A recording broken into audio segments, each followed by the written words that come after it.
She stood up, her eyes burning with cold determination. "You used the wrong code," she said calmly. The screen flickered to life, showing a man typing the code at the terminal. The judge's face darkened as the man turned pale. "Did you do this?" Her voice cut through the silence like a knife. But what happened next left everyone speechless. "Let's start from the beginning." Courtroom 7B was packed. The murmur of voices settled into a tense hush as Judge Simmons walked in, his dark robe flowing behind him like a shadow. He was tall, thin, with angular features and piercing blue eyes that seemed to freeze the air wherever they landed. His gaze was sharp and assessing, the kind that could slice through lies with surgical precision. Simmons was known for his ruthless efficiency, a man who showed no patience for weakness or incompetence. He took his seat behind the elevated bench, his expression cold and impassive as his gaze swept across the room. The tension was palpable, a living thing crawling up the courtroom walls. Across from him, at the defense table, sat a small girl with chestnut brown hair tied neatly in a ponytail. She wore a simple pink dress and barely reached the edge of the table in front of her. Her feet dangled above the floor, but her posture was rigid and controlled, back straight, chin lifted. Her large brown eyes, wide and unblinking, locked onto the judge without a flicker of fear. Despite her size, there was a quiet intensity about her, as if she were the most composed person in the room. "State your name for the record," Judge Simmons said, his voice cold and clipped. "Olivia Carter, Your Honor," the girl replied. Her tone was calm, too calm. A ripple of unease passed through the room. Someone coughed. A man near the back whispered something to his neighbor. At the prosecution table, Mr. Reynolds smirked. He was a tall, slim man in his mid-40s, with dark hair slicked back and a gray suit so perfectly tailored it almost looked painted on. His expression oozed condescension, the easy arrogance of a man used to standing on the winning side of the room. He lazily shuffled his papers, barely bothering to conceal his disdain. "This is ridiculous," Reynolds whispered to his client, William Hayes, the senior vice president of the bank where Olivia's father had worked. Hayes was thick-set, with graying hair and small, calculating eyes. His jaw tightened as Olivia spoke, but his expression remained carefully neutral. He leaned back in his chair, fingers steepled beneath his chin. Seated in the second row, Laura Carter sat forward, her hands clasped so tightly that her knuckles were white.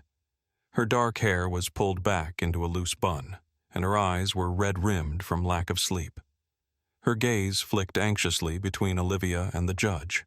Her lips parted as though she wanted to speak but knew she couldn't.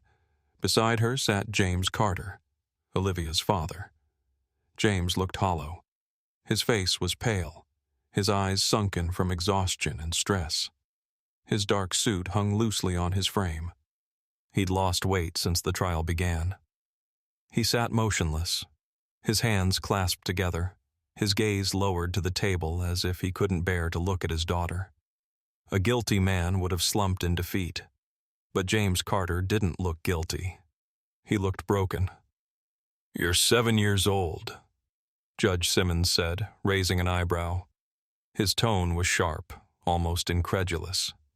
"And you intend to defend your father in court?" Olivia nodded. "Yes, Your Honor, because he's innocent." Gasps filled the room. One of the jurors, an older man with thinning hair, sat up straighter. A woman in the back row whispered, "Is this some kind of joke?" Reynolds's smirk widened. "Your Honor," he said, standing and adjusting his cuffs, "the defense has clearly run out of options. This is nothing more than a desperate stunt. A child cannot possibly be allowed to represent the defendant in a case of this magnitude." "Sit down, Mr. Reynolds," Judge Simmons said, his tone sharp. Reynolds's eyes narrowed, but he lowered himself back into his seat, crossing one leg over the other. Olivia didn't even blink. Simmons' gaze darkened as he studied her. Do you have any legal training, Miss Carter? My father taught me, Olivia said. Her voice remained steady, without even the slightest tremor. And you believe you're capable of conducting a defense in a criminal case? Yes, Your Honor. Simmons's lips curled. You have 5 minutes before I throw this case out. Olivia's eyes darkened. That's all I'll need. The tension in the room sharpened. Even Reynolds' smile faltered. Laura pressed her hand to her mouth, tears welling in her eyes. James sat frozen. Reynolds stood again, his smile returning. Your Honor, I object. This is highly inappropriate. The integrity of this court is... Mr. Reynolds, Judge Simmons cut in, his tone cutting.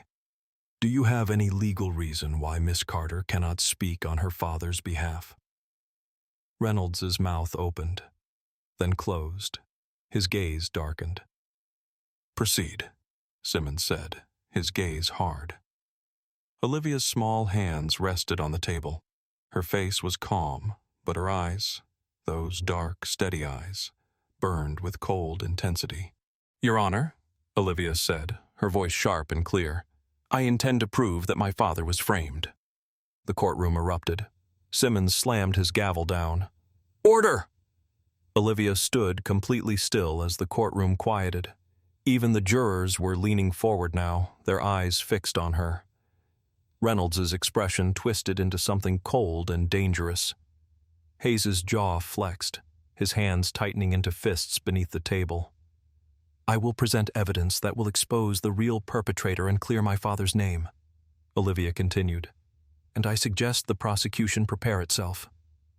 Prepare itself for what? Reynolds sneered. Olivia's gaze sharpened. The truth. The room was so quiet it felt like the walls themselves were holding their breath. Judge Simmons's cold gaze remained fixed on Olivia. For a long moment he said nothing. Then, Very well, he said. Proceed. Olivia took a step toward the center of the room, her shoulders squared. She stood before the judge, before the jury, before the prosecution. A small figure in a pink dress standing against the entire weight of the legal system. Everyone was waiting. Everyone was watching. Olivia's eyes narrowed. I hope you're ready, she said. Mr. Reynolds stood up. His suit was flawless, crisp and tailored, but there was a tightness in his jaw that betrayed the calm exterior. He smoothed his tie with a measured, calculated motion and glanced at the judge with a practiced expression of restrained amusement. Your Honor, this is a waste of the court's time. His voice was light, almost mocking, the kind of tone that suggested he was already bored with the proceedings. A child cannot be trusted to present credible evidence.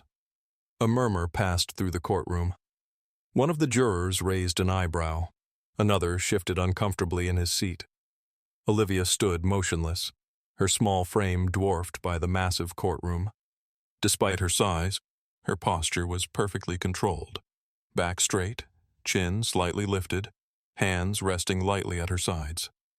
Her dark eyes remained locked on Reynolds, unblinking. Her gaze sharpened. If I may, Your Honor. Judge Simmons sighed. He sat back in his chair, fingers tapping idly on the polished wood of his bench. His blue eyes narrowed. Proceed. Olivia walked up to the stand with slow, deliberate steps. The sound of her small shoes against the cold marble floor echoed through the room. She reached the stand, lifted a heavy folder from the table, and placed it neatly on the wood with a soft thud. Her small hands opened it carefully, revealing a stack of neatly organized papers. These are the official bank records from the past year, Olivia said, her voice sharp and controlled. My father was set up. Objection! Reynolds barked. Overruled, Judge Simmons said without hesitation. His tone had shifted, sharper, colder. His gaze fixed on Olivia with sudden interest. Reynolds's lips parted, his mouth hanging slightly open in disbelief. His gaze flicked from the judge to Olivia. His hand tightened around the edge of the table. Olivia slid another sheet across the table. The missing funds were transferred to an offshore account, she said. Her voice remained calm, surgical in its precision. But the authorization code used to process the transfer came from a computer registered to the bank's security manager, not my father. Reynolds' face paled. A thin line of tension appeared at the corner of his mouth. "Impossible," he hissed. Olivia's expression didn't change. IP logs from the bank's internal server confirmed that the transfer was made while my father was out of the country on a business trip. The room was deathly silent. You could hear the sound of breathing, shallow and uneven, from the rows of spectators behind her. Even Judge Simmons had stopped tapping his fingers.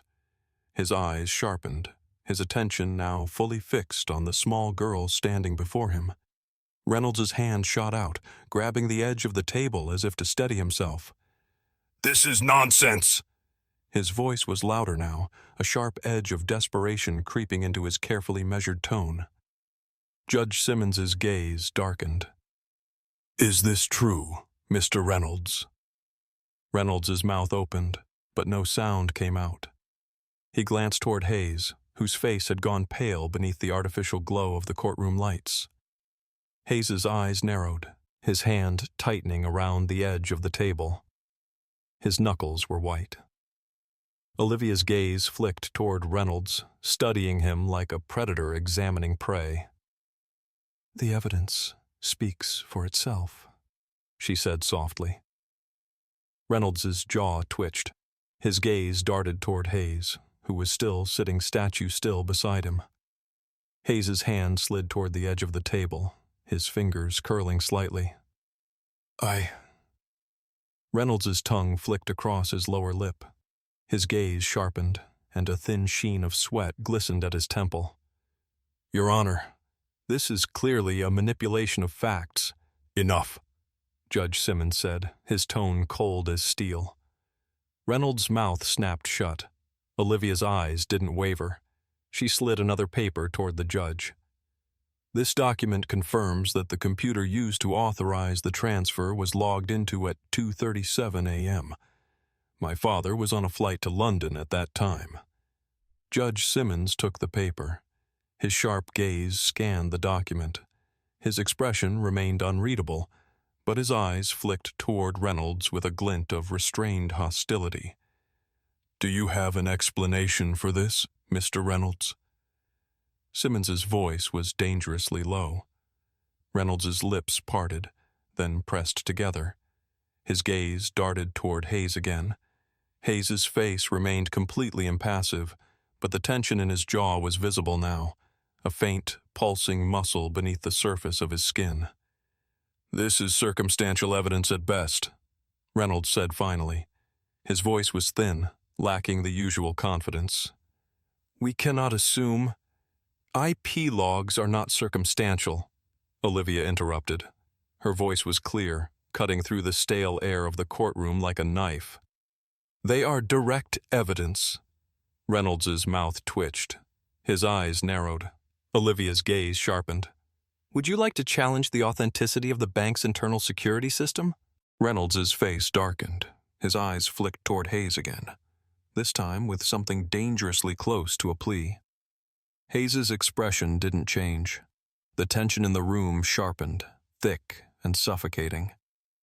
Judge Simmons's cold gaze swept from Reynolds to Hayes, then back to Olivia. His fingers tapped once, a slow, deliberate sound against the polished wood of the bench. Reynolds's jaw tightened, his hands curled into fists. "Your Honor, this is highly unusual. A child has presented more compelling evidence than you have in 3 weeks of testimony," Simmons said coldly. A flush crept up Reynolds's neck. He sat down hard, his eyes burning with thinly veiled anger. Olivia remained perfectly still, her small hands resting on the table. The stack of papers in front of her was pristine, not a single page out of order. "You have the floor, Miss Carter," Judge Simmons said. "Thank you, Your Honor," Olivia replied. She turned toward the jury box. 12 sets of eyes watched her with rapt attention.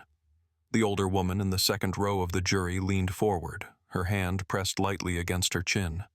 A young man in his 20s, barely old enough to be serving on a jury, sat back in his chair, arms crossed, his gaze fixed on Olivia with a mix of curiosity and disbelief. "You said the transfer was authorized by someone else," the older woman said. "Yes," Olivia said calmly. "And you have proof?" Olivia's lips curled faintly at the corner. "Yes." Reynolds' head whipped toward her. "Your Honor, this is completely inappropriate." "Sit down, Mr. Reynolds," Simmons said without looking at him. Reynolds' jaw tightened, but he obeyed. His hands were curled into fists against the table. Olivia's gaze remained fixed on the jury. Calm, cold, confident. Hayes's face was tight, his gaze locked on Olivia with thinly veiled hostility. His hand twitched against the table. Judge Simmons's gaze sharpened. "Miss Carter, proceed." Olivia's chin lifted slightly. Her eyes, dark and steady, locked on to Hayes's. A long, tense silence stretched through the room. "Good," Olivia said softly. "Then let's begin." Reynolds's hands trembled. His fingers curled around the edge of the table, white-knuckled, as though it might steady the rising tide of panic swelling in his chest. His eyes darted toward Judge Simmons, searching for some sign of intervention, some crack in the stern, impassive mask. But there was none. Simmons's gaze was fixed on Olivia, sharp and cutting, as if he were studying a specimen under glass.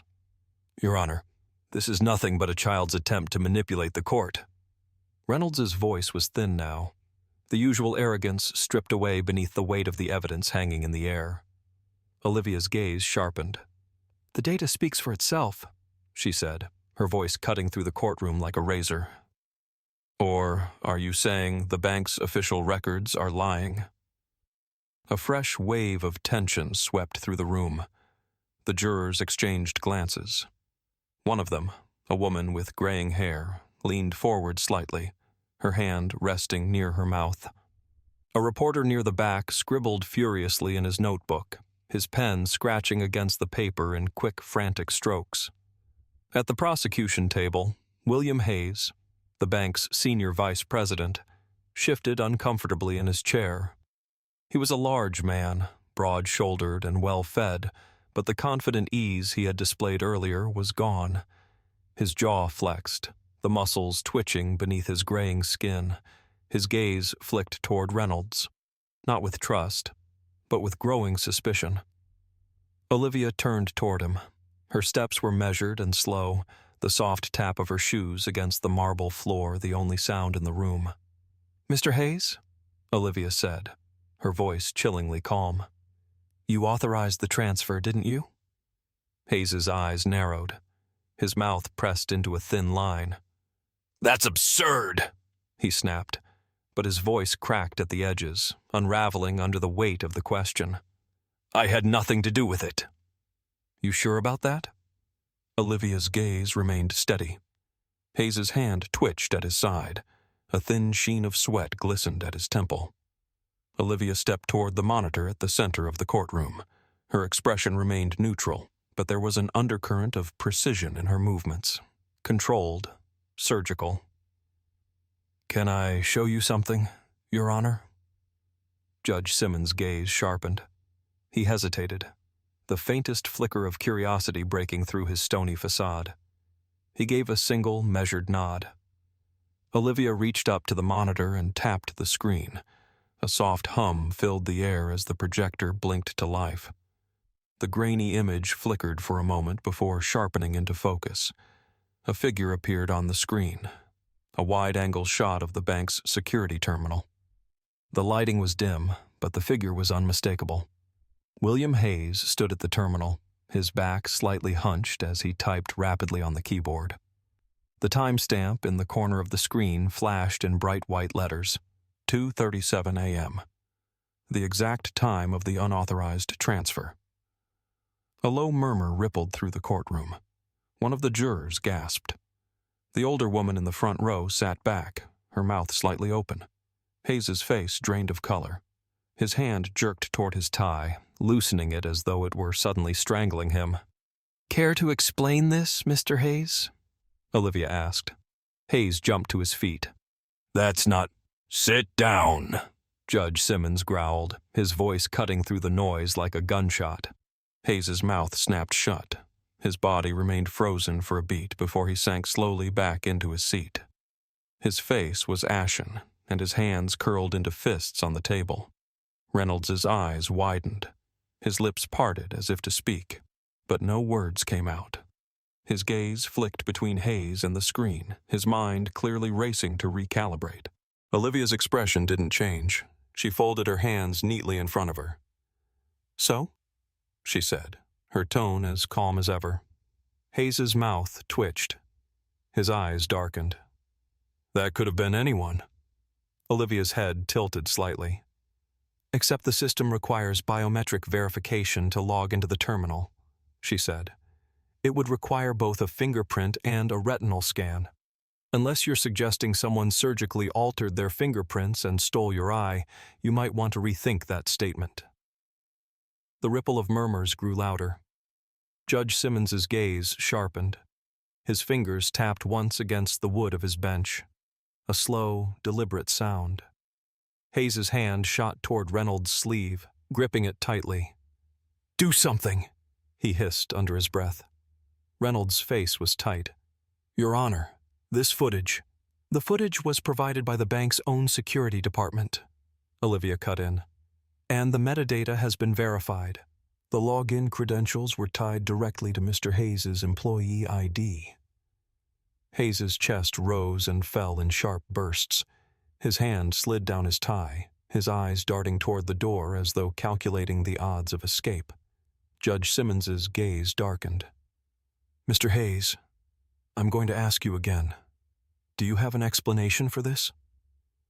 Hayes's mouth opened, then closed. Reynolds' jaw tightened. His hand twitched toward his papers, but he didn't move. He was cornered. Hayes's voice faltered. His hand slid toward his collar. Sweat glistened at his temple. Olivia took a single step toward him. Her gaze was cold and flat. "I think we're done here." Hayes's head whipped toward her, his mouth twisted. "You little—" "Enough!" Judge Simmons's gavel slammed down with a deafening crack. "Mr. Hayes, sit down." Hayes's mouth opened, but the judge's glare was like ice, and his body obeyed before his mind could catch up. He sank into his chair, his face gray beneath the courtroom lights. Reynolds's hand drifted toward his mouth. His eyes darted toward Hayes, then toward Olivia. His face was tight, his carefully polished facade starting to crack beneath the pressure. Olivia stood in the center of the room, small and delicate, framed beneath the harsh glow of the projector. Her hands remained at her sides, her shoulders perfectly square. Judge Simmons' gaze sharpened as he studied her. "Miss Carter," he said, his voice low, almost dangerous. "Do you have anything else to present?" Olivia's gaze remained steady, her hands folded neatly in front of her. "Not yet, Your Honor." Simmons's eyes narrowed, his mouth pressed into a hard line. Hayes's hands curled into fists beneath the table. His gaze was locked on Olivia now, not with disdain, but with something closer to fear. Reynolds's gaze darted toward Hayes. His mouth opened. He started to rise. "Sit down," Judge Simmons said without looking at him. Reynolds sat. His expression darkened. His hand slid toward his papers, but his fingers didn't move. Olivia's gaze flicked toward Hayes. "It's not over yet," she said quietly. Hayes's jaw tightened. His eyes narrowed. Olivia smiled faintly. "Good," she said softly. The courtroom sat frozen in the suffocating silence.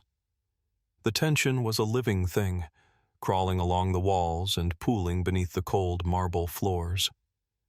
Judge Simmons leaned forward slightly. His gaze remained fixed on Olivia. "Proceed," he said. Olivia's gaze sharpened. Her chin lifted slightly. "I intend to," she said. Olivia's gaze sharpened. Her brown eyes darkened, the cool detachment in her expression tightening into something sharper. Controlled aggression wrapped in a deceptively calm exterior. Her small frame was still, her posture perfectly balanced, but the intensity in her gaze seemed to swell outward, pressing down on the already suffocating tension in the room. "Mr. Hayes, you weren't alone, were you?" A thin pulse of tension ran through the room. Hayes's hands twitched. His mouth opened, then closed, his gaze flicking toward Reynolds with a thin veneer of panic creeping into his carefully controlled expression. His collar was too tight, his breathing too shallow. His hand drifted toward the edge of the table, fingers curling tightly around it. I don't know what you're talking about," Hayes said.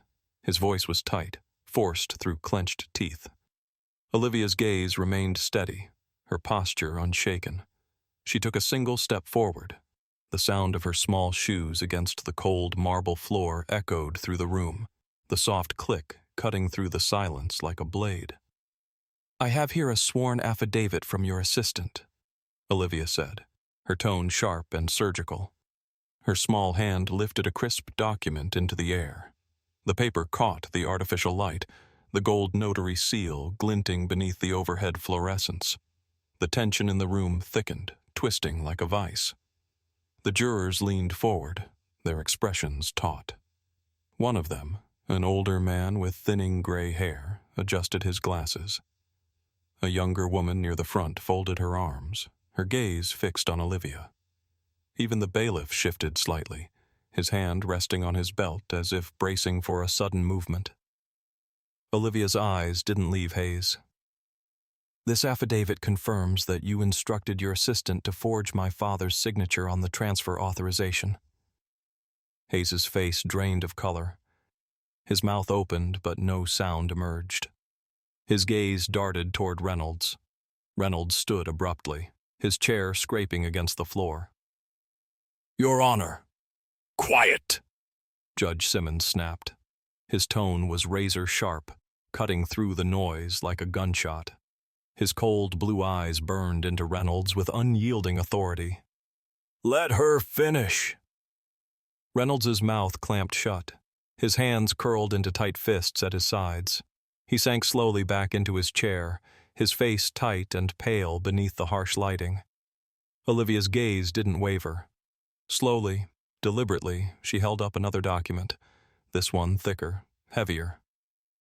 "And this," Olivia said, her voice low and cutting, "is a copy of the offshore account registry. The account belongs to you, Mr. Hayes." The room erupted.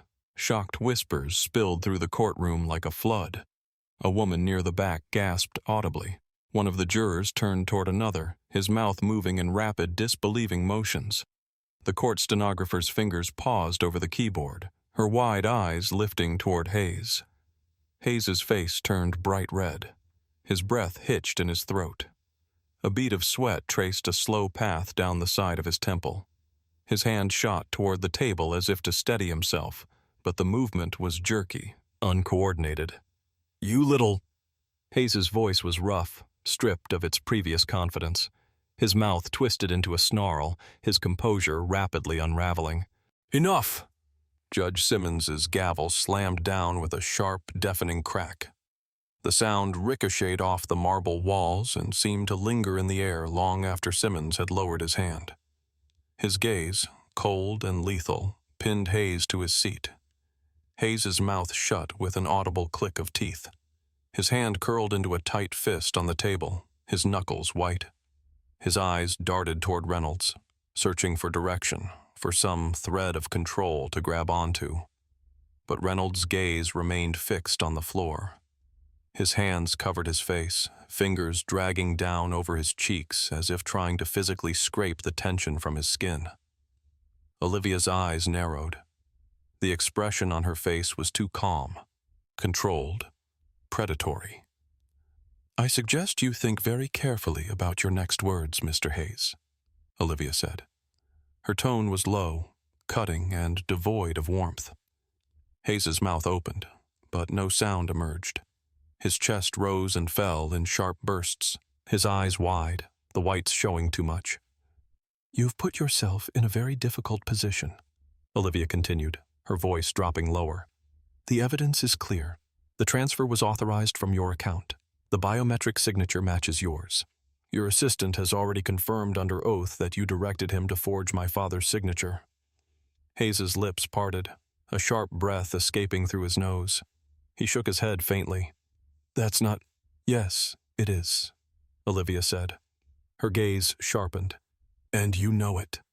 Hayes's hand jerked toward his tie, loosening it as though it were suddenly suffocating him. His eyes darkened. "You don't understand how complicated this is." Olivia took another step forward. "No, Mr. Hayes. I understand exactly how complicated this is." Hayes's eyes narrowed. "You think you're so clever, don't you?" Olivia's expression didn't change. "It's not about being clever. It's about knowing the truth." Reynolds's gaze lifted toward Hayes, his mouth tightening. His hand brushed across the table, a twitch of nervous energy. Hayes's head jerked toward him. "You said—" Hayes's voice sharpened. Reynolds shook his head sharply. His gaze darkened. His hand rose toward Hayes's arm in a warning gesture. "Mr. Hayes." Olivia's voice pulled his gaze back to her. "If I were you, I'd stop talking."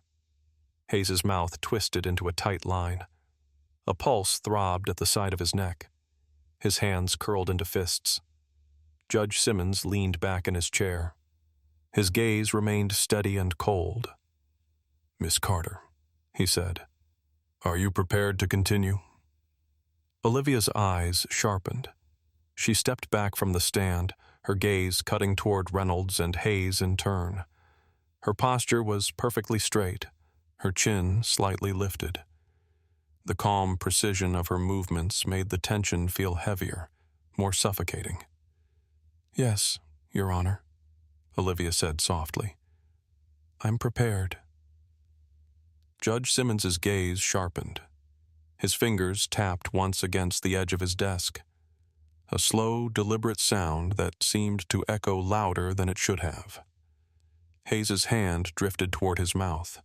His eyes darted toward the screen where his own figure stood frozen in grainy black and white, caught mid-motion at the security terminal. His jaw tightened. Reynolds' gaze flicked toward Hayes.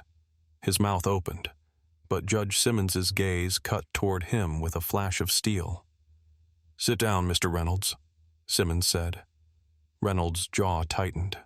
His hand dropped to his side. He sat. Hayes's gaze sharpened. His chest rose and fell in shallow bursts. His knuckles blanched beneath the harsh courtroom lights. Olivia turned toward the judge. "Shall I proceed?" Simmons's gaze lingered on her for a beat too long.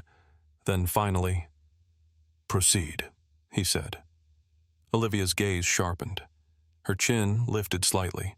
Her hands slid behind her back as she stepped toward the center of the courtroom. Hayes's gaze narrowed. Reynolds' hands curled into fists. A long, thin silence stretched across the room. Olivia's lips curved faintly at the edges. "Good," she said softly. Judge Simmons studied the papers in front of him. His long fingers hovered over the crisp edges of the documents, the soft rustle of paper barely audible beneath the oppressive weight of silence that had settled over the courtroom. The sharp, artificial glow from the overhead lights reflected off the polished surface of his bench, casting thin slashes of light across his severe features. His cold blue eyes scanned the text with surgical precision, his expression impassive. The tension in the room seemed to solidify, the air thick and unmoving. "Mr. Hayes," Judge Simmons said slowly, his gaze lifting from the papers to the man seated at the defense table. "Do you have anything to say for yourself?" William Hayes sat frozen, his large frame unnaturally stiff beneath the tailored lines of his charcoal suit. His mouth opened, then closed, his throat working as he struggled to find words, or perhaps the strength to speak them aloud. His usually confident expression was gone, replaced by something hollow and brittle. Hayes's hand slid toward his tie, loosening it slightly as his chest rose and fell in sharp, uneven bursts. His eyes darted toward Reynolds, but the attorney sat frozen, his gaze fixed on the table in front of him. Hayes's lips parted again, but no sound came. Finally, his shoulders sagged. His mouth tightened into a thin line. "I want my lawyer," Hayes said, his voice low and strained. A ripple of tension passed through the room. One of the jurors exhaled sharply. The court stenographer's fingers hovered motionless over the keys, her eyes wide beneath the thick lenses of her glasses. A woman in the back row leaned forward, her brow furrowed in confusion. Judge Simmons's expression didn't change. His cold gaze sharpened, his mouth pressing into a hard line. "It's too late for that," Simmons said, his voice cutting through the charged silence like a blade. His gaze shifted toward Reynolds, who sat rigid beside Hayes, his hands resting flat on the table. "And you, Mr. Reynolds." Reynolds's head lifted slightly. His face was pale beneath the harsh lighting, a thin sheen of sweat glistening at his temple. His mouth twisted into a strained approximation of a smile, the smile of a man calculating his next move, despite the walls closing in around him. "You have some explaining to do." Reynolds's eyes sharpened, his lips parted, then curled downward. "Your Honor," he began carefully, his voice threaded with artificial calm. "I had no knowledge. Save it for the bar committee." The impact of those words hit like a hammer. A thin pulse of panic flickered across Reynolds's face. His mouth opened, but Simmons's cold, cutting gaze pinned him to his seat. The room was deathly quiet. The sound of Hayes's ragged breathing seemed amplified beneath the hush, each strained exhalation punctuating the heavy atmosphere. Judge Simmons stood. His movements were slow and deliberate, his dark robe trailing behind him as he straightened to his full height. The lines of his face hardened, and his gaze darkened with quiet authority. "Mr. Hayes," Simmons said, his voice sharp and cold, "you are hereby charged with embezzlement, fraud, and obstruction of justice." The weight of the words pressed down on the room. A gasp escaped from one of the spectators near the back. Someone's pen dropped and rolled noisily across the floor, the sound unnaturally loud beneath the oppressive silence. Hayes's face crumbled. His mouth opened in protest, or maybe in denial, but no sound emerged. His eyes widened in disbelief as his mind worked to catch up with the reality crashing down on him. His hand slid toward the table as if to steady himself, but his fingers curled uselessly against the smooth surface. Reynolds's gaze darted toward Hayes. His mouth twisted, but he remained seated, his jaw tightening beneath the strain. Hayes's face paled beneath the bright lights. His chest rose and fell in shallow bursts. His mouth opened. His hands trembled visibly now, the thin pulse at his temple fluttering wildly beneath his skin. Judge Simmons's gaze sharpened. "Bailiff." The bailiff stepped forward. Hayes's head whipped toward him, his eyes widening. "Wait. You have the right to remain silent," the bailiff said, his tone flat and professional. Hayes's mouth opened in protest. He stumbled slightly as the bailiff's hand closed around his arm, his balance failing beneath the weight of the truth bearing down on him. His eyes darted toward Reynolds. "Do something!" Reynolds sat back in his chair. His expression was blank, a calculated emptiness that betrayed nothing. He didn't move, didn't speak. Hayes's eyes darkened. "You son of a..." The bailiff's grip tightened. Hayes's mouth snapped shut as he was pulled roughly to his feet.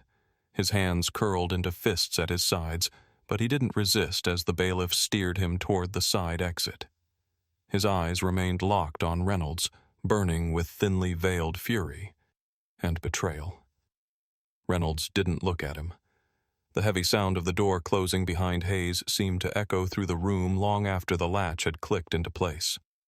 A long, brittle silence followed. James Carter sat frozen at the defense table, his hands clasped together tightly. His face was pale, his eyes wide. Slowly, as though waking from a dream, he lifted his gaze toward Olivia. She was standing near the witness stand, her small frame silhouetted beneath the harsh glow of the courtroom lights. Her expression was calm, not triumphant, not smug, but composed and steady. Her dark eyes softened as they met James's. James's breath caught. His chest tightened beneath the swell of emotion rising toward his throat. His hands shook slightly as they unclasped from each other. Olivia stepped toward him. Her eyes, dark and clear, never left his. "You believed in me?" Olivia whispered. Her voice was soft, but it carried through the quiet room. James's mouth opened. A thin, choked sound escaped his throat. His eyes filled with tears, the sharp glint of moisture catching beneath the courtroom lights. His hand lifted toward his mouth, his knuckles pressing against his lips as his breath hitched painfully. "Always," James said, his voice barely audible. His head dropped forward, his shoulders sagging beneath the weight of relief and exhaustion crashing over him. Olivia's lips twitched at the corners, the faintest shadow of a smile. Slowly, carefully, she stepped toward him. James's hands lifted hesitantly, as though afraid the moment might dissolve if he moved too quickly. She slipped her small hand into his. His fingers curled protectively around hers. James's breath shook as he exhaled. His head dropped toward her, his chin brushing the top of her head. Laura Carter sat in the second row, her hand pressed over her mouth.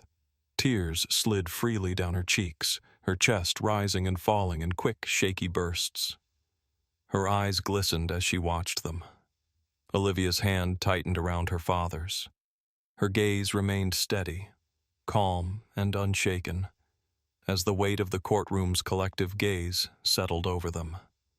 The sound of Judge Simmons's gavel striking wood pulled them back to the present. "Court dismissed," Simmons said. Olivia's eyes flicked toward him. His gaze lingered on her for a moment longer than necessary before he rose from his chair and strode toward his chambers, his dark robe billowing behind him. Reporters in the gallery scrambled to their feet. Camera shutters clicked. Olivia ignored them all. James squeezed her hand, his voice low. "Let's go home." Olivia's gaze softened. "Yeah," she said quietly. "Let's go home." They walked toward the exit together, Olivia's hand still resting in her father's.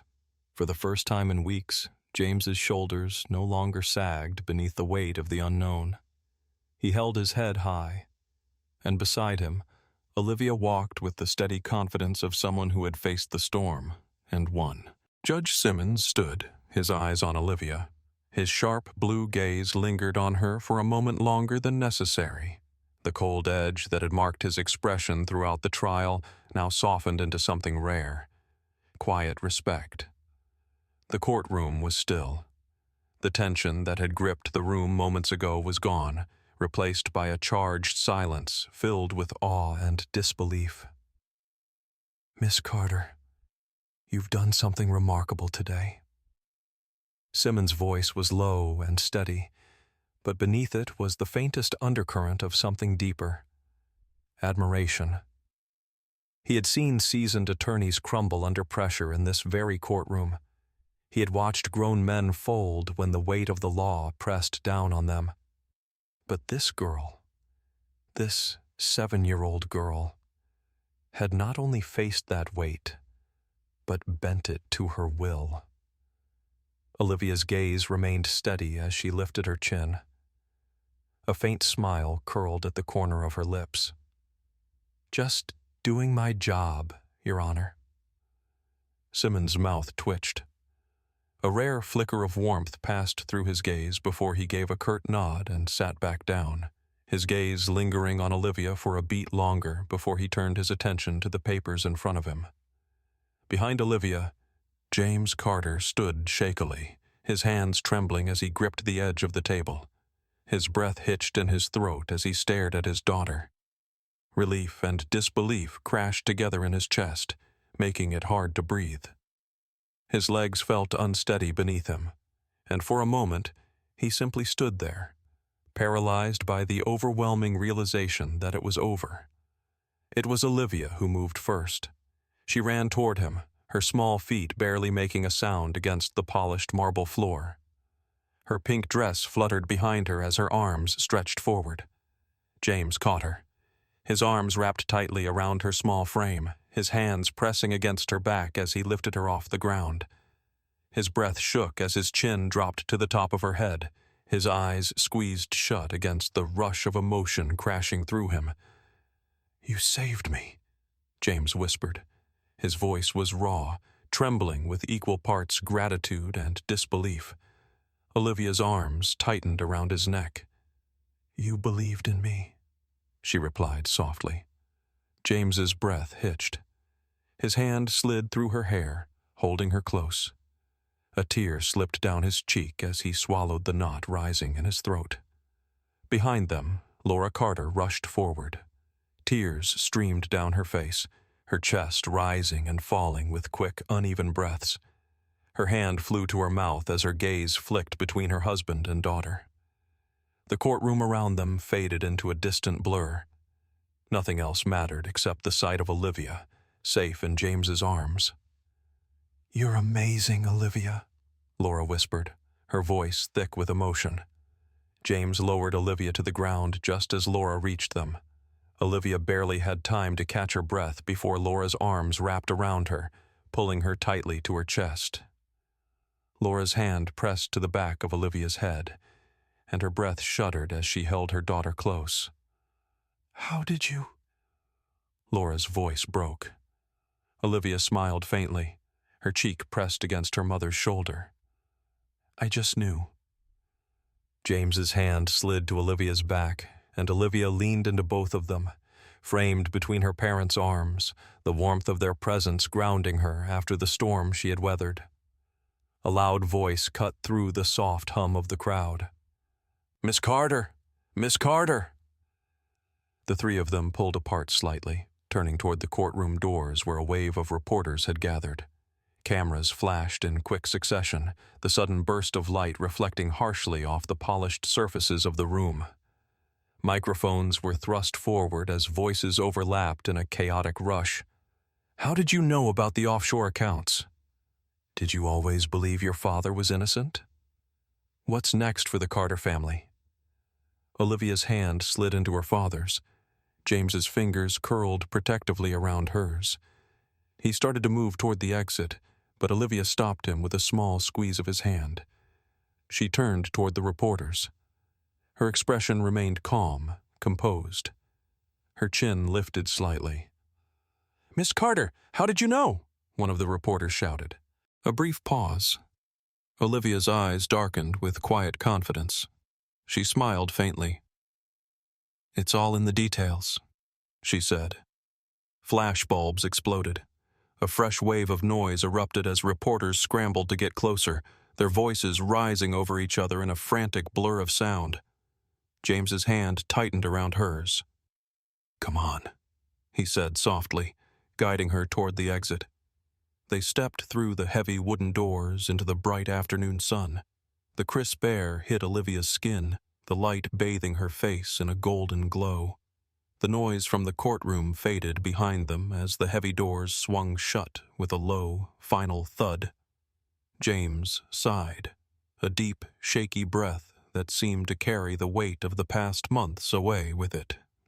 His hand remained firmly around Olivia's, his other hand brushing lightly against Laura's arm as they stood together on the courthouse steps. Olivia's gaze lifted toward the sky. The sun was beginning to dip toward the horizon, the light cutting long shadows across the wide stone steps. Olivia's hand squeezed her father's. Can we get ice cream now? James blinked, his lips curling upward despite the tears still clinging to his eyes. His chest tightened, not with fear this time, but with relief. Anything you want, he said, his voice low and rough with emotion. Laura's laugh was soft and breathless. She reached down and brushed a strand of hair away from Olivia's face. You deserve it, she said. Olivia's smile widened. She started toward the sidewalk, pulling James with her. James followed, his steps lighter than they had been in months. His hand remained wrapped around Olivia's small fingers, his gaze fixed on her as she walked ahead, her ponytail swaying with each step, the fading sunlight turning the ends of her chestnut hair to gold. Laura slipped her arm around James's waist as they followed Olivia down the sidewalk. I don't know how she did it, Laura murmured, her eyes still damp with tears. James's gaze remained fixed on Olivia. Because she's smarter than both of us combined, he said. Olivia glanced back over her shoulder. Are you coming or not? James laughed, a genuine light sound that broke apart the last remnants of tension lingering in his chest. We're coming, he said. They reached the edge of the street just as the sun dipped below the line of the buildings.